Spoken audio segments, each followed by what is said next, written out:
Esse salmo parece uma bagunça, não parece? Ele tem um clamor, tem uma pergunta, tem uma exortação. Você fala, quem está falando aqui? Parece uma coisa meio uma coxa de retalhos, parece que juntou algumas coisas assim. O Salmo 3 que nós estudamos é chamado de o Salmo da manhã. E esse salmo é chamado Salmo da noite. Na história da nação de Israel, eles vão dando apelidos para esses salmos e vão usando os salmos dessa forma. Do capítulo 3, o Salmo 3 até o 16, são os salmos de Davi. E do capítulo 3 até o 6, isto é, o 3 e 16, são os salmos de Davi, né, mais concentrados na história, né, nas experiências de Davi. O 3 e o 6 refletem a mesma experiência que Davi estava tendo debaixo da perseguição que o seu filho Absalão criou contra ele. Então, se você olhar o Salmo 3 e o 4, parece que é as mesmas coisas, o mesmo problema, o mesmo conflito, mas parece que um está referente à manhã e o outro está se referindo à noite. Esses salmos, só aquela tabelinha, dá uma olhada no que a gente estudou até agora. Então, o Salmo 1, nós vimos que era como estabelecer a vida conforme a apreciação de Deus, né, bem-aventurado o justo. No 2 é o insensato e inútil, é insensato e inútil pelejar contra a supremacia do Messias Rei. O 3 nós vimos que qual que é a luta para nós agirmos conforme o coração de Deus, e hoje chegamos no 4. Então é uma entrada, né, um caminho aqui das experiências de Davi. Esse salmo, ele tem uma palavra-chave nele, que vai fazer com que esses versículos, que parece que não tem conexão, tem hora que é uma palavra muito pesada, tem hora que é uma palavra que parece que não se encaixa no salmo, é a palavra angústia. Esses salmos, eles refletem, Davi escreveu por causa da vivenciação que ele estava tendo diante do conflito com o seu filho. Ele foi expulso do palácio. As pessoas estão falando, quem vai livrar esse camarada agora? Ninguém, não tem solução mais para ele. Ele está experimentando uma perseguição, um sofrimento, não somente a perseguição física, né, a perseguição militar, mas uma perseguição emocional, espiritual. Aquelas pessoas que andaram com ele sobre a liderança dele, agora se juntaram ao seu filho e estão contra ele. É uma situação muito difícil que Davi está passando. E o que nós vemos aqui, esses salmos vai juntar esses versículos, tem hora que parece que é um refrigério, tem hora que é uma reclamação, tem hora que Davi está falando com Deus, mas esses salmos, eles mostram a respeito do Messias. Vocês escolheram salmos que a gente gosta. De acordo com a situação que nós estamos passando, nós nos apropriamos. Esse salmo é muito bom para mim. Mas nós vamos perceber que esse salmo fala de Davi, mas a ênfase central é a respeito do Messias.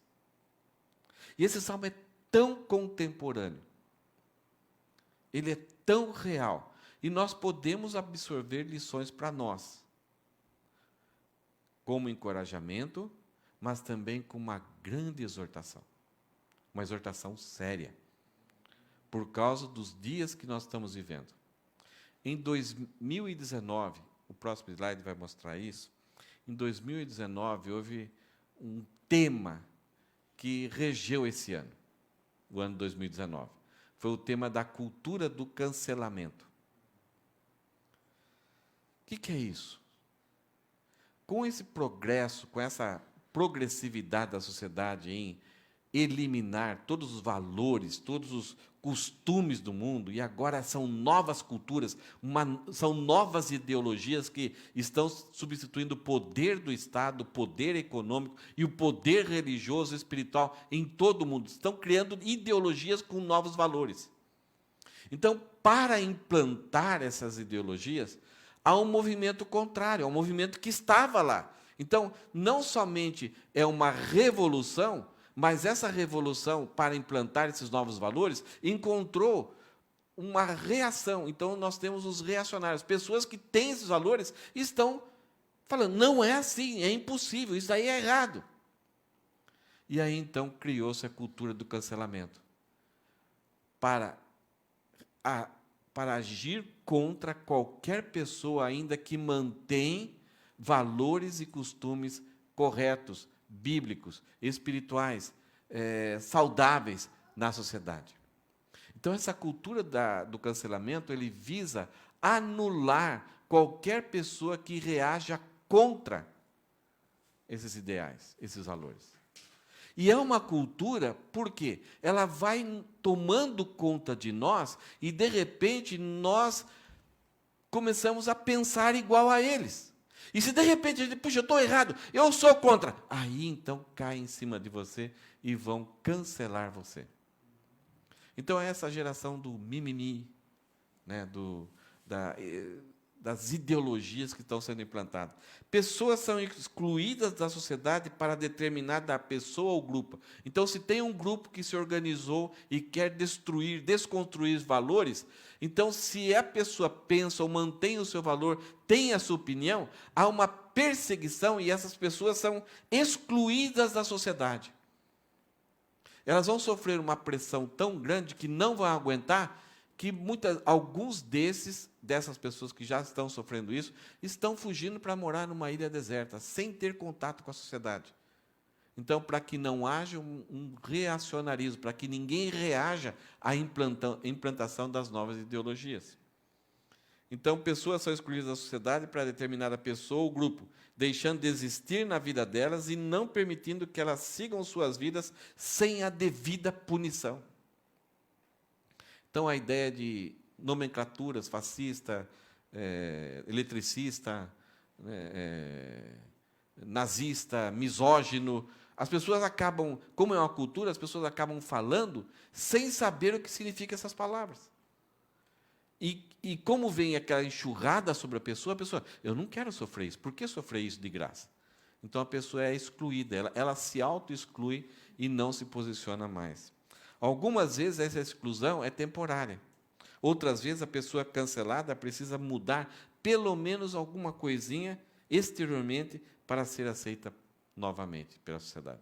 Então, se você usa, de repente, que eu estava conversando com a Graziella, se você usa qualquer coisinha, de repente um bonezinho aqui, eles veem você, não, isso aí é apropriação indevida de uma cultura, e já cai matando em cima de você. Então, principalmente pessoas notáveis, conhecidas, se expressam a sua opinião e os seus valores, elas são canceladas. É justamente isso que o Salmo está tratando. Dessa angústia quando você recebe, quando você tenta viver uma vida correta com seus valores, mas as pessoas acabam inventando mentiras e indo contra você. O Messias, Davi estava passando por isso, mas o Salmo é profético, ele está se jogando algo que o Messias vai sofrer, e nós vimos a história de Jesus, ele passou por isso. Mas não somente ele passou por aquilo, mas até hoje o Messias está passando por isso. Em nenhum momento da sociedade houve um movimento tão grande para cancelar o Messias, o nosso Salvador. Vocês não percebem isso? Quantas mentiras têm sido feitas, quantas reações contra. Só de ouvir, só de você expressar o nome de Jesus, as pessoas muitas vezes não sabem quase nada, mas sabem que ele é um perigo, ele tem que ser cancelado. E se você tem alguma relação, se você defende alguma coisa a respeito do Messias, do nome de Jesus, então você é um instrumento e você tem que ser cancelado. Esperem por dias piores. Se preparem para isso. Vamos entrar nos Salmos? O Salmo 4, então, ele é uma instrução para nós entendermos como Deus trata a angústia derivada da cultura do cancelamento.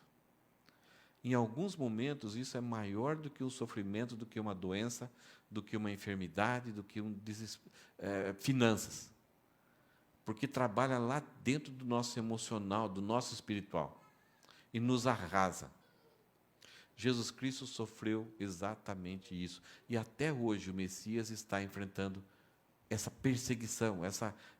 Você vê no mundo islâmico, se cancelam pessoas, cortam a cabeça porque tem uma identidade com Jesus. Então a pergunta é, como Deus trata a angústia derivada da cultura do cancelamento. Como Deus trata isso? Então vamos entrar nos Salmos e vamos ver que esse Salmos foi escrito pelo Messias, né, inspirando Davi, é para o Messias e com o Messias. Mas esse Salmo é dirigido para nós também. Tem palavras aqui que são dirigidas para nós. E nós temos que ter muito cuidado com esses alertas aqui. O versículo 1 mostra essa angústia do Messias, diante dessa cultura do cancelamento. Olha o que ele fala: responde-me, Deus, quando clamo a ti. Na cultura do cancelamento, quando você sofre isso, esse exemplo do Messias é que a primeira coisa a fazer é buscar a Deus. Não negociar os seus valores, os seus costumes, a sua fé. Vai até Deus, apresenta essa angústia, essa questão, esse sofrimento à pessoa de Deus. O Messias fazia isso toda manhã. Esse é um exemplo para nós. E ele fala: responde-me quando clamo a ti, ó Deus que me faz ou que já me fez justiça. A ideia é que não é a primeira vez que o Messias está indo, o servo de Deus está indo ao Pai. Essa prática de convivência, de comunhão, de expor a sua vida, é uma coisa diária. Esse é um problema sério para nós. Nós, muitas vezes, só vamos a Deus quando a vaca foi para o brejo, quando não tem mais jeito. Mas o Messias está mostrando aqui que constantemente ele ia. Responde-me quando aclamo a ti, ó Deus que me sempre faz justiça. Isso é, o Senhor que sempre tem uma comunhão comigo. Então, umas primeiras dicas aqui, tanto na bonança, tanto na tranquilidade, quando está tudo bem, ou quando a coisa começa a mudar as cores, não deixe de manter comunhão com Deus.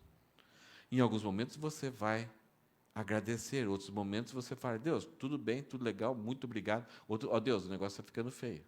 Mas mantenha uma comunhão, para que quando chegue a uma situação, você vai continuar mantendo essa comunhão e receber esse auxílio de Deus.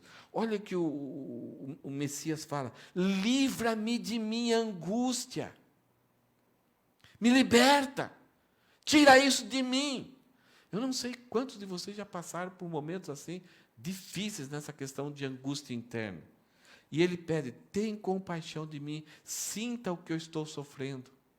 Tem misericórdia e ouve a minha oração. O versículo 1 retrata, então, o que a cultura do cancelamento produz no coração de alguém. E Jesus, como homem, mostrou isso. Ele derramou lágrimas de sangue. Várias vezes, em determinados momentos, ele sentia uma dor interna, uma indignação. As palavras ali eram uma comoção que doía lá dentro, diante da dureza, diante da falsidade, da hipocrisia, da maldade daquelas pessoas, inteira ali diante deles a luz, o Deus presente, e blasfemavam contra Deus. Então o versículo 1 mostra essa angústia que o Messias sofreu e todos nós podemos passar por isso. Por quê que o Messias sofre isso? Olha aqui como a cultura do cancelamento funciona. Olha o que o Messias fala no versículo 2. Até quando vocês jogarão minha reputação na lama? Outra vez ele vai usar a mesma expressão. Até quando farão acusações infundadas e continuarão a mentir? Aqui não está uma batalha de ideias. Não, você pensa assim, eu discordo, eu penso desse jeito. Não, aqui são mentiras deslavadas, calúnia, para difamar a reputação de uma pessoa contra outra pessoa. Eu não sei se vocês são igual a mim, eu não tenho problema nenhum se alguém falar um fato verdadeiro que aconteceu comigo para outra pessoa. Não tem problema. Facilita, porque a gente quer sempre que as pessoas saibam. O problema é quando se inventa, quando adultera, com o objetivo de levar outras pessoas a ficarem contra você, fazendo com que essas pessoas que estão ali tranquilas sejam prejudicados na sua paz. Isso é perigoso. É isso que o Messias está falando. Se vocês falarem tudo o que eu sou, o que eu faço, não tem problema. E ele próprio falou, falem para todo mundo. Mas o que a cultura do cancelamento faz? Ela inventa. Até quando vocês julgarão minha reputação na lama? Como que eles faziam isso? Faziam acusações infundadas. Até o julgamento do Messias, houve testemunhas que foram pagas para estar ali inventando histórias. E até quando vocês continuarão a mentir? A ideia aqui do Messias, ele está sofrendo, ele está angustiado, e quando ele pergunta até quando, essas palavras não visam somente para que eles parem em benefício do Messias. Essas palavras têm uma mensagem de graça, por incrível que pareça. Porque quando o Messias fala isso, ele está falando o seguinte: até quando vocês vão continuar com essa burrice, com essa tolice, com essa ignorância de inventar? Porque isso daqui tem um prejuízo para o Messias, tem um prejuízo para outras pessoas que vão ficar cegas em crer no Messias, mas o grande perigo, a grande burrice, é que a pessoa está fazendo mal para ela. Ela está lutando contra Deus e o próprio destino dela. Ela não está investindo em que o futuro dela será bom. Talvez ela até lá, pô, legal, eu saí numa boa, estou jóia. Não. Quando consideramos Deus no universo, quando uma pessoa faz mal para alguém e prejudica outra pessoa, o maior prejudicado é essa pessoa, porque um dia ela vai ter que encontrar com Deus e prestar contas disso. Passará vergonha. Chegará a um ponto em que ninguém terá mais amizade com ela, perderá todo o crédito, e Deus disciplinará. Então o Messias está dando uma palavra de graça. Até quando vocês vão ser burros? Até quando vocês vão ser idiotas? Cavando um buraco para vocês mesmos cair. O Messias está lamentando os prejuízos que ele está recebendo. Mas ele está lamentando essas pessoas que parecem que são tão espertas, tão conhecedores, tão habilidosos em inventar, tão habilidosos em elaborar argumentos para destruir a reputação dele, prejudicando outras pessoas para que essas pessoas, de repente, não venham a conhecer a verdade, ou ficam rejeitando a verdade. Até quando? É loucura. Muitas vezes acontece em várias igrejas, até pessoas da própria igreja difamam irmãos, inventam histórias para pessoas que não são da igreja, achando que então sabem de todas as coisas. Olha o perigo que essa pessoa que está fazendo isso está fazendo para si mesma. Por quê? Ela está comunicando algo que é mentiroso, que tem relação ao diabo, e fazendo com que essa pessoa que não tem Cristo ainda, fique vacinada contra o Evangelho. Qual será o encontro? Como será o encontro dessa pessoa com a pessoa de Deus?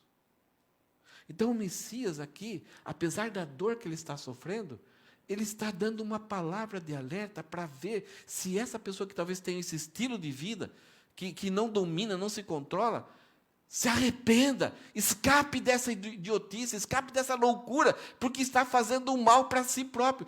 Está prejudicando as pessoas, mas o mal é contra si próprio. Essa é a cultura do cancelamento. Algumas vezes, quando o mundo persegue a igreja, tenta difamar a igreja, tenta difamar você como cristão, a gente fica apavorado. A gente fica desesperado. E agora? Vai acabar. Quem nos socorrerá? Acabou, não tem mais jeito. Mas olha só o que Messias fala a seguir. Ele fala que Deus trata o seu servo como filho. Ou Deus trata a sua igreja como noiva. Pessoas maldosas podem arquitetar um mal incrível podem cancelar e vibrar. Conseguimos! E muitas vezes a igreja fica tão acuada que ela acha que se mudar os pensamentos, o padrão, os princípios bíblicos, então vão ser aceitos. Ó, está vendo? Agora eles estão mudando. Agora está bem, continue assim. Esse é o pior caminho que você, como cristão, que eu, como cristão, ou uma igreja pode correr. Porque nós vamos ser aceitos pelas ideologias, mas vamos prestar contas a Deus. Até quando? É loucura. E olha o que Messias fala. Deus trata o seu servo como filho. É um alerta que ele está dando. Primeiro alerta, ele fala assim, até quando? Segundo alerta, pessoal, presta atenção. Os caluniadores. Deus trata o servo dele como filho. Olha o que ele fala. Estejam certos disso. Saibam. Pensem bem, saibam. O Senhor separa o fiel para si. Deus não começa a obra da nossa vida, nos salva, nos regenera, nos santifica, nos coloca num corpo vivo de Cristo, e de repente a gente tem que sobreviver. Filipenses fala, aquele que começou boa obra em nós, há de completá-la. Nem morte, nem principados, nada nos separará do amor de Cristo. Mas os até quando acham que isso é possível. É possível impedir o progresso cristão de uma pessoa. Que de repente ela não chegue lá. É isso que o Messias está falando. Saibam disso. O Senhor separa o fiel para si. Satanás, no início do ministério de Jesus Cristo, separou, pegou ele e falou, olha, tudo isso te darei. Não vai para lá, não vai para a cruz, não. E Jesus respondeu com a palavra de Deus. Porque ele tinha ciência que Deus o separou para uma missão, para uma tarefa. E Deus que o separou, iria fazer ele cumprir a sua missão. Foi fácil? Não. Teve tempestade. Teve intrigas. Teve insultos. E a última semana foi a das piores. Mas ele cumpriu. Então o Messias está falando, pessoal, vocês que até quando aqui, estejam certos, o Senhor separa o fiel para si. O Senhor responderá quando eu clamar a Ele. O Senhor socorrerá. O Senhor não deixará que a minha vida vá para a lama.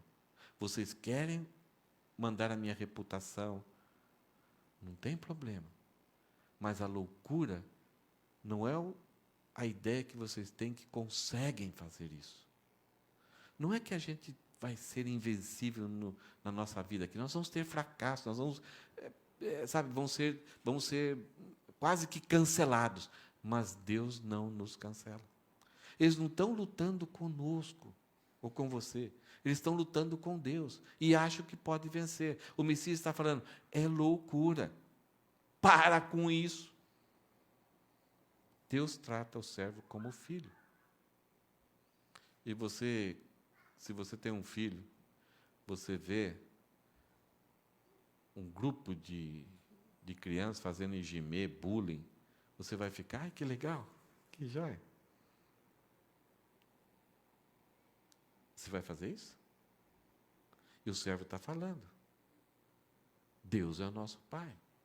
E Ele nos trata como filho.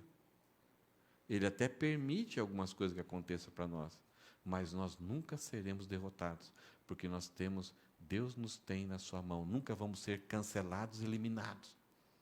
Então, quem faz esse mal, ou quem busca fazer o mal para qualquer pessoa, está fazendo uma grande loucura contra si mesmo. E olha só mais graça aqui. Olha só o Messias, o que ele fala. Ele fala que Deus desafia aqueles que querem cancelar. Deus desafia a quietude. Porque uma das coisas que mais se apresenta na vida dessas pessoas que difamam, que inventam notícias infundadas, é uma ira que eles têm, é uma satisfação em ver a outra pessoa sendo difamada. São iracundos. E olha só o que o Messias fala: não pequem ao permitir que a ira os controle. Ele avisa, até quando? Né? No versículo 3, saibam que esse investimento, esse tempo que vocês estão gastando difamando, não serve para nada, e vai ser um prejuízo para você. E ainda mais, resolva esse problema de vocês. É um problema sério, é grave. Primeira coisa, elimine a ira, essa vontade de fazer o mal, de acabar com as pessoas. Não pequem ao permitir. Vocês estão sendo controlados pela ira. A ira é a vontade de fazer, de punir, de ver outros sofrerem. Segundo lugar, reflitam durante a noite. Deitem na cama e sejam aconselhados pelo travesseiro. Pense, avalie. Coloca no papel o que está à sua frente. O Messias está agindo com graça aqui. Diante de tanta maldade contra ele, ele, como servo de Deus, ele estende a mão para aconselhar. Até quando? Saibam que Deus não abandona o seu servo. E outra coisa, para com isso. Fiquem indignados contra o mal, mas não fiquem indignados porque vocês querem ser melhor que os outros e querem destruir a vida dos outros. Reflitam durante a noite, pensem. Porque geralmente as pessoas que querem, essas pessoas que vivem cancelando, querendo mal, eles fazem a coisa sem pensar, eles são levados por conversas fiadas. Eles não pensam nas verdades, porque estão enganados pela mentira. Não pensam nos prejuízos, nas consequências das suas ações. Reflitam durante a noite. Para com isso. E segundo, fiquem em silêncio. Para esse ritmo frenético de elaborar o mal e fazer isso, fazer aquilo. Para! Aquieta-te. Como esse exercício, todo dia à noite, é bom para todos nós. Deitar, sossegar, aquietar-se, avaliar como foi o dia. O Messias está falando assim: irai-vos, mas não pequeis. Perturbai-vos, mas não pequeis. O problema é que muitas vezes nós pecamos e não ficamos perturbados. Pecamos e ainda contamos vantagem. Pecamos e ainda nos exaltamos, como se fizéssemos alguma coisa legal. Esse é o estilo da pessoa que quer cancelar o outro. Ele faz o mal e se gloria. O Messias está falando assim: se vocês chegarem a pecar, se incomodem com isso, porque é contra vocês mesmo que vocês estão pecando. Eu não sei como que é você, mas algumas vezes, quando eu percebo, alguém faz eu perceber que eu pequei, que eu prejudiquei, eu acho que todos aqui passam por isso. Como vem um negócio que incomoda, que nos perturba. Isso é muito bom. Mas aquela pessoa que tem a intenção de cancelar outra pessoa, ela não se incomoda, ela vibra. Ela acha que está por cima. Não pequem ao permitir que a ira os controle. Reflitam durante a noite. Avalia, pondere. E permaneçam em silêncio. Esse salmo foi escrito para o cantor principal de Israel, de Jerusalém, cantar. E era só com instrumentos de cordas, a harpa, não era com batuque. Então é um salmo de ponderação, de reflexão. Era um só cantor que cantava. Ele era o melhor, ele era o regente dos regentes do coral de Israel. Não era um grande coral que cantava, era uma só voz que cantava. representando o Messias, com aquela voz linda, bonita, com timbre, com uma harmonia, e só instrumentos de cordas. Essa mensagem deveria entrar pelos ouvidos e penetrar lá o mais profundo do coração. Porque é uma mensagem que visa a gente abandonar um caminho ruim para a comunidade, um caminho mais ruim ainda para nós mesmos. Então, por isso que ele fala, não peque ao permitir que a ele os controle, reflitam durante a noite e permaneçam em silêncio. E aí vem, entre parênteses, selá. Na sua Bíblia talvez está escrito interlúdio. Depois que o cantor mor cantava, quando ele chegava assim, e permaneçam em silêncio, ele também permanecia em silêncio por um certo tempo. Talvez só a harpa continuava tocando, que era um momento para eles pararem, pensarem, avaliar o ontem, avaliar a semana, avaliar o mês, e perceber, e ter coragem para mudar o caminho. Selá, muitas vezes, é importante na nossa vida. Silêncio é muito importante. Deitar a cabeça no travesseiro e pensar, e não maquinar o mal, é muito importante. Então, deite a cabeça e fique quieto, olha, e permaneça em silêncio. Porque se você está deitado, você não vai falar nada. Mas aqui não é somente silêncio da boca, é silêncio da alma, é silêncio da mente. É descansar. Uma pessoa que trabalha para o cancelamento de outras pessoas, é uma pessoa perturbada. É uma pessoa que não tem sossego, não tem momentos de refrigério. E tem mais graça ainda. Olha o que Messias fala. Depois que você descansou o cabelo, ficou em silêncio, e começou a perceber, puxa, que besteira que eu estou fazendo comigo, que besteira, que mal que eu estou fazendo para outras pessoas. E agora, acabou minha vida.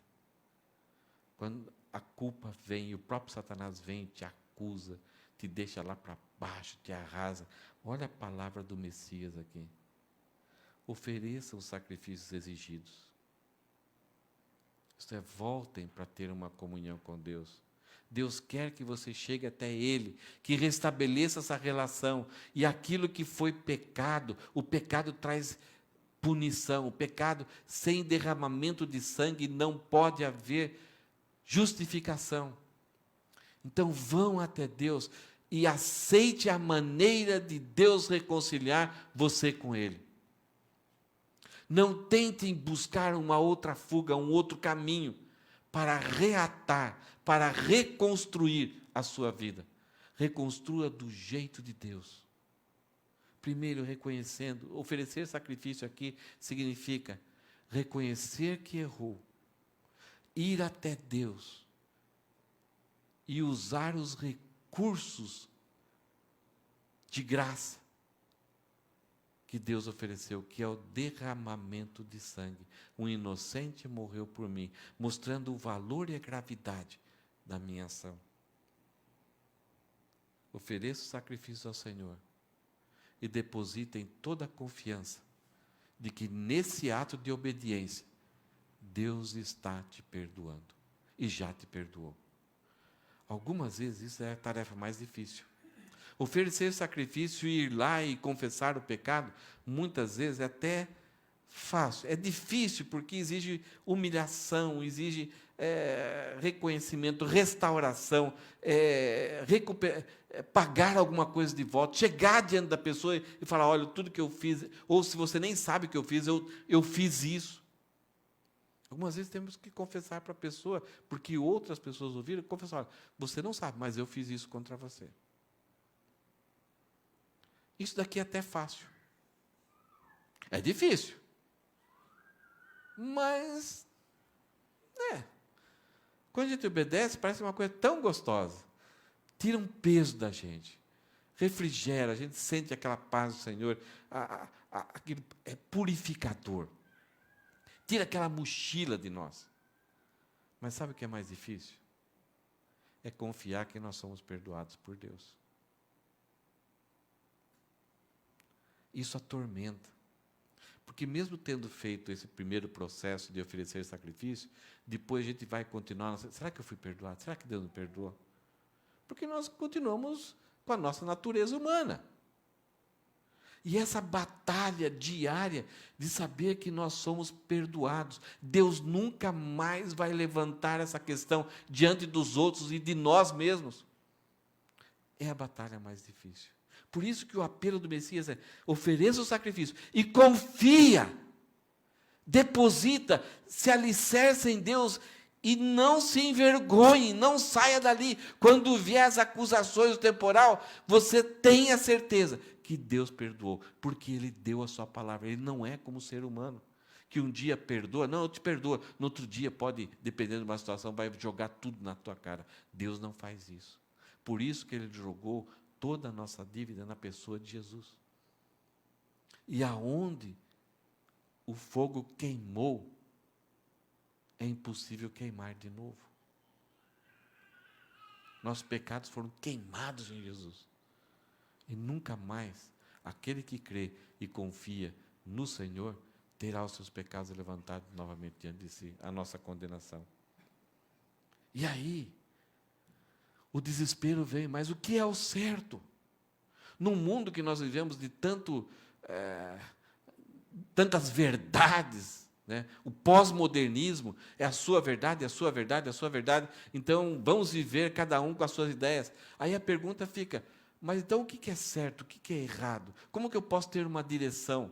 Como que eu posso, então, ter um caminho para seguir e achar que aquilo que é um padrão certo que vai agradar a Deus e vai fazer bem para as pessoas? Olha o que o Messias oferece para nós. Muitos dizem: quem nos mostrará o bem? Como é que eu consigo chegar à verdade, saber aquilo que é o certo para mim e para todos? E o Messias então fala: que a luz do teu rosto brilhe sobre nós, Senhor. É em Deus. Não no meu coração, não naquilo que eu acho. Não quando eu tenho paz, eu tenho paz naquilo que eu fiz. Não, o nosso coração é o pior lugar para nós encontrarmos a verdade. Porque ele é desesperadamente corrupto. Ele é enganoso. E algumas vezes estamos fazendo o errado e ele produz paz. Quer mais perigo que isso? Então o salmista e o Messias aqui, ele fala assim: que o Senhor brilhe o seu rosto sobre nós. Ele está lembrando lá de Moisés, quando teve um contato com Deus, seu rosto brilhou. A oração de Abraão, de Arão, a oração sacerdotal de Arão, que o Senhor resplandeça o seu rosto sobre nós. O que quer dizer isso? É que a gente consiga ter uma direção quanto à pessoa de Deus, que o conhecimento de Deus altere toda a nossa vida e nós vamos conseguir entender, compreender, e os nossos olhos serão iluminados pela verdade de Cristo. De quem Deus é, de quem nós somos e o que devemos fazer. É uma verdade absoluta. O próprio Jesus falou: eu sou a verdade, o caminho e a vida. Eu sou a verdade, você vai entender quem que você é. Entendendo assim, você tem uma direção para onde ir, e você vai seguir essa direção, e esse caminho vai terminar em vida, não vai terminar em morte. Um dos provérbios fala assim: há caminho que ao homem parece ser bom. O coração fala, vai por aí, mas no fim é morte. O salmista está falando para os canceladores, dizendo o seguinte: Senhor, depois de nós dormirmos, pararmos, acertarmos as contas com Deus, confiarmos que fomos perdoados, e aí nós queremos ter uma direção, saber a verdade. O salmista e o Messias, ele fala: Senhor, brilha o teu rosto sobre nós, que a gente consiga saber o que é certo, o que é errado, e que esse caminho termine em vida. E aí o Messias, então, vai falar a experiência que nós vamos poder ter. Ele vai falar que ele tem essa experiência. Por isso que ele está convidando os canceladores, venha comigo, vinde a mim todos que estáis cansados e oprimidos, e eu vos aliviarei. Saiam dessa emboscada com vocês mesmos. Vivam junto comigo. E aí ele fala, por que é vantagem? Né, o comercial da Caixa Econômica no Brasil, qual que era a chamada, Elcio? Vem para a Caixa você também. E eles explicavam quais eram as vantagens. Jesus já explicou essas vantagens. Pare de praticar o cancelamento. Vem. E aí ele fala, por quê? Porque ele fala que a experiência dele é, diante de Deus, é que tu, ó Deus, me deste alegria maior que a daqueles que têm fartas colheitas de cereais e vinho novo. Por incrível que pareça, uma pessoa que difama e quer cancelar a outra pessoa, ela quer encontrar alegria, ela encontrar satisfação, ela faz isso com prazer. Mas que fria. Enquanto o Messias fala que, mesmo as pessoas fazendo isso com ele, por causa da relação dele com Deus, porque Deus trata ele como filho, Deus deu alegria maior que a daqueles que têm fartas colheitas de cereais e vinho novo. Há uma alegria verdadeira, real, quando o agricultor, principalmente naquela região, quando o agricultor plantava, e nenhuma praga vinha, e a chuva vinha na hora certa. Não havia inimigos que vinham destruir a sua plantação. E ele conseguia colher. Então era uma grande festa. Deus estabeleceu na nação de Israel a festa do Pentecostes. 50 dias depois da colheita. E era uma das festas mais alegres. Porque todo o ciclo da frutificação, do plantio, todo o trabalho valeu. E eles estão colhendo, eles estão usando, estão comendo, estão bebendo e se alegrando. É incomparável essa alegria que ele desfrutava. Mas o Messias está falando que Deus deu a ele a alegria maior que a daqueles que têm fartas colheitas de cereais e vinho novo. Em Isaías fala que o Messias vai sofrer, mas ele vai se alegrar com o fruto do seu trabalho. Ele tentaram cancelar ele em todo momento, estão tentando cancelar ele a todo momento, mas o fruto do trabalho, aquilo que ele plantou, está sendo colhido todo dia. O que ele plantou? Salvação. E ele tem colhido todo dia. A igreja, isto é, novas pessoas se convertendo e formando a família de Deus, ela em todos esses séculos recebeu ataques para tentar cancelar, acabar. E até a própria igreja tentou cancelar a própria igreja, se prejudicando. E a igreja sobreviveu, apesar da própria igreja. A noiva de Cristo sobreviveu, apesar da própria igreja. Por quê? Porque Deus trata os seus servos, como filho. O próprio Jesus, no capítulo 17 de João, ele fala, se preparem, o mundo vos odeia. Os odeia porque odiou a mim. Eles vão tentar cancelar vocês porque tentaram cancelar a mim. E eles vão tentar cancelar sem nenhuma razão. Porque eles não deitam a cabeça no travesseiro. Eles não avaliam, eles têm uma ira incontrolável dentro deles que é alimentada pelo pecado. Não somente essa alegria, esse bem-estar dessa alegria é maior do que uma grande colheita, mas o versículo 8 fala que o Messias e aquele servo que espera em Deus, que segue essas orientações do Messias, tem essa experiência. Em paz me deitarei e dormirei. Não sei como está na sua Bíblia, mas no capítulo 3 ele fala assim, em paz dormirei, em paz me deitarei e dormirei. Só que no original aqui, ele fala assim, em paz me deitarei e logo dormirei. Já é uma diferença. Porque você pode ter problemas financeiros, problemas de relacionamento, qualquer outra coisa, inimigos ao redor. E você deita e não consegue dormir. E você olha no relógio, a hora não passa, e não vem, qualquer barulhinho te atrapalha, e você não consegue dormir. Mas chega uma hora que você desmaia. E você acorda no outro dia parecendo que foi atropelado por uma carreta. Mas você dormiu. O Messias, no capítulo 3, está falando isso. Eu me deito e durmo. Nesse capítulo, a melhor tradução é: eu deito e logo durmo. Sabe a prova disso? Jesus falou para os discípulos, depois de estar numa praia pregando para a multidão: vamos para outra margem do mar, de Cafarnaum. O que aconteceu? Para onde Jesus foi? Ele foi para a popa, dormiu. E os discípulos deram uma bronca nele.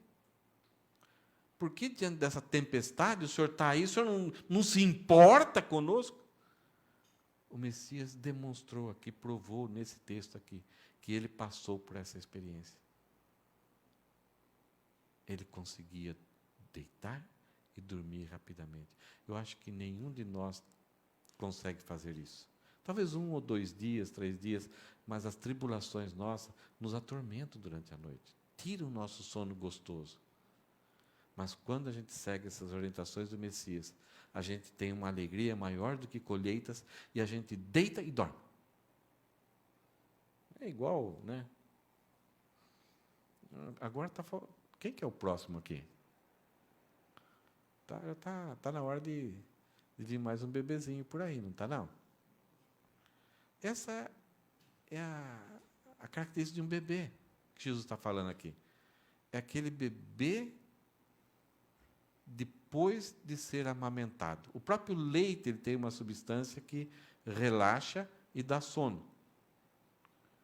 E é isso que acontece aqui com essa experiência que o Messias está falando. Quando Deus brilha o rosto sobre você, você é alimentado. E esse alimento vai te relaxar. E esse alimento vai dar a maior alegria para a sua vida, maior que colheitas. E você vai deitar. E o mundo pode ser que piorou. Tudo à sua volta pode ser que piorou. Mas você dorme. É o sono da alma, é o sono da comunhão com Deus. E por que ele deita e dorme? Ele fala: pois somente tu, Senhor, me guardas em segurança. Esse é o versículo bonito, né? Talvez do Salmo, a gente... Opa, isso aí é meu. Né? A votação aqui saiu o versículo 8. Tem 2 sonos na Bíblia. Esse sono que eu falei de Jesus, ele dormindo lá, e tem os sonos de Jonas. Deus chegou para Jonas e falou assim: Jonas, vai para Nínive. Nínive tinha feito muito mal com o povo de Jonas. Nínive, quando pegava as pessoas assim, invadia um país, furava os olhos, colocava anzóis no nariz e levava o povo para ser escravo, e alguns morriam e cortavam a cabeça e tinha uma pirâmide na cidade, uma pirâmide de crânios. Um povo sanguinário, terrível. Parentes de Jonas passaram por essa crueldade. E agora Deus chega para Jonas e fala assim: Jonas, vai para Nínive, prega contra ela. Jonas sabia do caráter de Deus. Sabia que quando a palavra dele é pronunciada, a graça vem em primeiro lugar. Ele sabia que se ele pregasse a palavra de Deus, de condenação, haveria a possibilidade do povo se arrepender. E a última coisa que Jonas queria é que aquele povo se arrependesse. Ele queria que Deus cancelasse aquele povo. O que Jonas fez? Tendo conhecimento de Deus completo, ele ousou fugir da presença de Deus. Olha só o que a gente vê nesse salmo aqui. Por isso que temos que deitar nossa cabeça no travesseiro e pensar. Jonas tinha um conhecimento teológico perfeito, mas a intenção de cancelar Nínive fez ele agir como louco. porque ele achou que era possível fugir da presença de Deus. E o que ele faz? Ele desce para o porto, achou passagem para o navio, pagou a passagem, desceu no navio e achou um lugar friozinho, parecia um ar-condicionado, um lugar todo aconchegante, e foi ali e dormiu. Algumas vezes nós dormimos como o bebê. Quando entramos naquela faixa que a nossa mente se torna quase que um psicopata. O psicopata, ele não tem empatia por ninguém. O cancelador não tem empatia por ninguém. O difamador não tem empatia pelas pessoas. Ele tem prazer em produzir o mal. Ele tem prazer em ver intrigas. Ele tem prazer em ver a igreja pegando fogo. Ele não usa seu tempo, seu talento e seu tesouro para fortalecer a igreja, para que a igreja mantenha essa unidade. Olha a loucura de Jonas. Primeiro, ele acha possível ir contra o conhecimento que ele tinha de Deus, fugir da presença de Deus. Isso é impossível. Segundo, que ele perde dinheiro, porque aquele dinheiro que ele gasta pagando a passagem não o leva a lugar nenhum. Terceiro, que ele dorme profundamente o sono da loucura. Qual que é o sono da loucura? É você saber que você está debaixo da ira de Deus e ainda se aconchegar e dormir. A primeira coisa que ele tem que fazer é acertar logo. Não se ponha o sol sobre a vossa ira. Acerte logo com Deus. Acerte com as pessoas. Não joga, não deixa para depois. E Jonas deixou se levar pela loucura, dormiu. De repente Deus manda a tempestade. Os marinheiros correm perigo, o navio está quase sendo destruído, a carga é jogada no mar. Olha só a loucura. Por isso que Jesus fala: até quando? Até quando? Vocês vão fazer outras pessoas sofrerem, outras pessoas perderem, prejudicar, colocar pessoas em perigo. Até quando? E para vocês mesmos. Até que passa até por ridículo. Porque os marinheiros querem saber por que aquilo está acontecendo.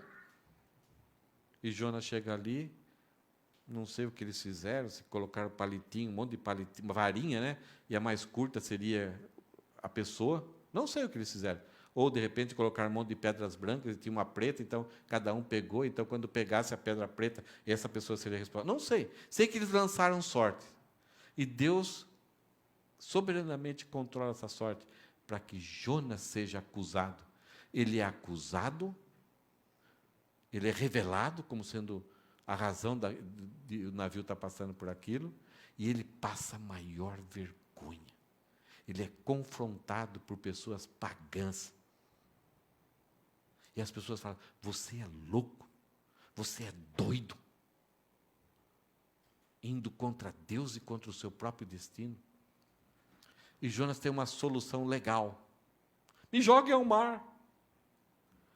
Esse é o perigo.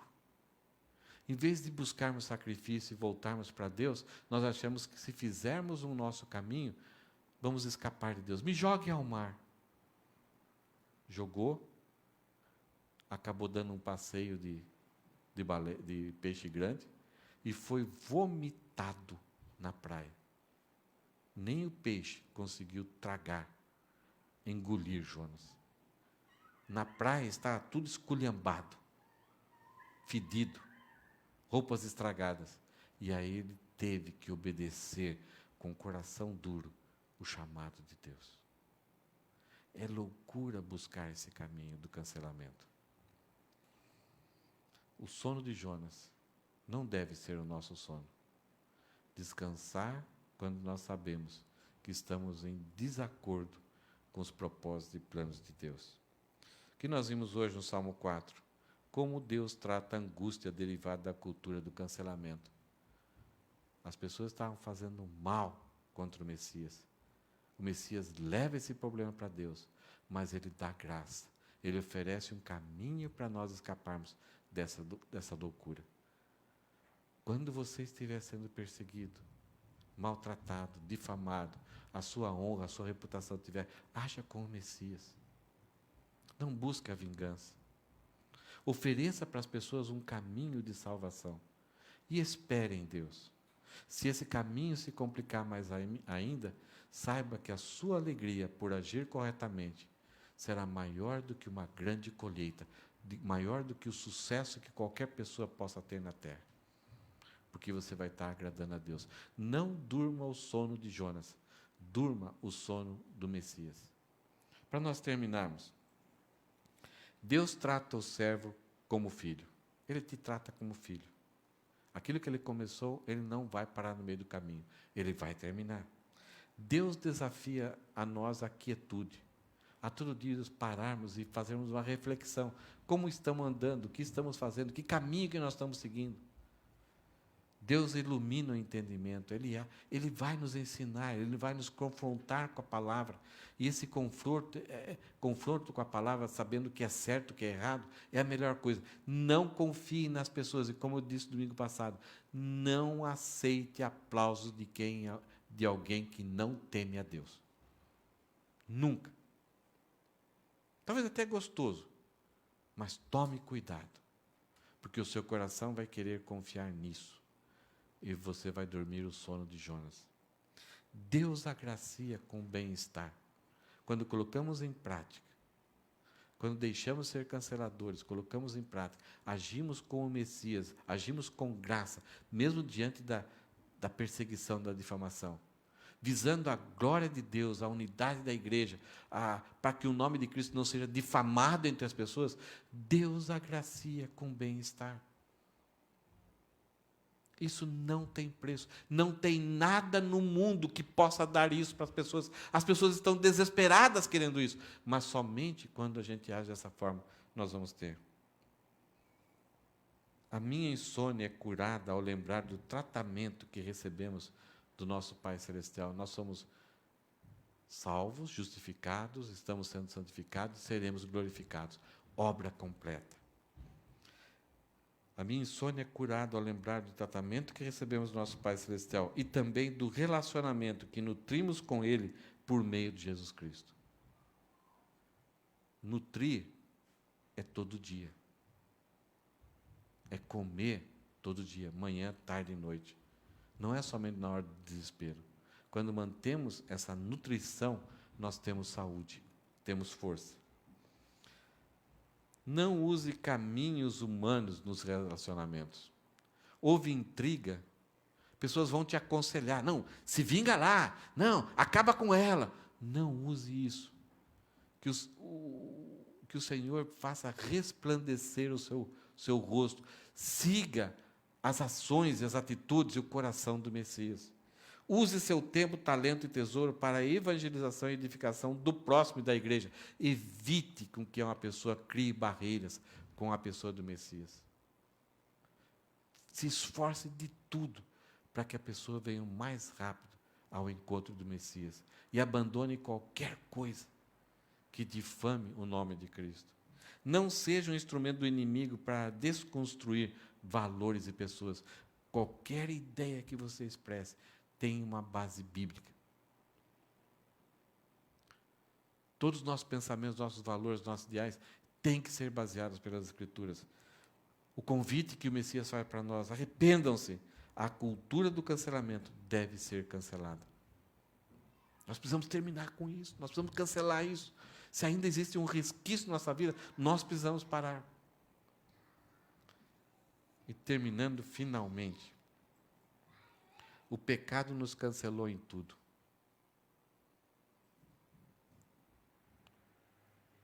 Nós nascemos em pecado e já estávamos cancelados. Cancelados para a vida eterna, cancelados para a felicidade, não tínhamos esperança, nós estávamos como cachorro que caiu da mudança, vivíamos na escuridão, nas trevas, se contentávamos com qualquer coisa, não tínhamos entendimento, o pecado cancelou tudo. Mas, no nosso caso, o pecado já habitava em nós na hora que nós somos gerados no ventre de nossas mães.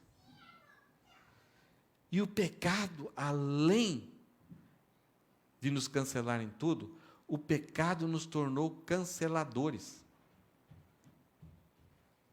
A partir de quando na humanidade? A partir de Abel e Caim. Caim cancelou o seu próprio irmão. Ele não aceitava que Deus aceitou o sacrifício do seu irmão e não dele. Ele queria seguir o seu próprio caminho. Por causa do descontentamento, por causa da inveja, ele cancelou definitivamente o seu próprio irmão. O pecado nos cancelou em tudo e nos tornou canceladores. Isso é a nossa natureza. Porém, Jesus nos reativou e nos tornou reconciliadores. Nós somos hoje instrumento de Deus para reconciliar as pessoas com Deus. Os anjos queriam esse ministério. Os anjos nos invejam. Porque Deus colocou em nós o ministério da reconciliação. De levar homens que foram cancelados por causa do pecado a serem reativados com Deus, através do sangue de Jesus.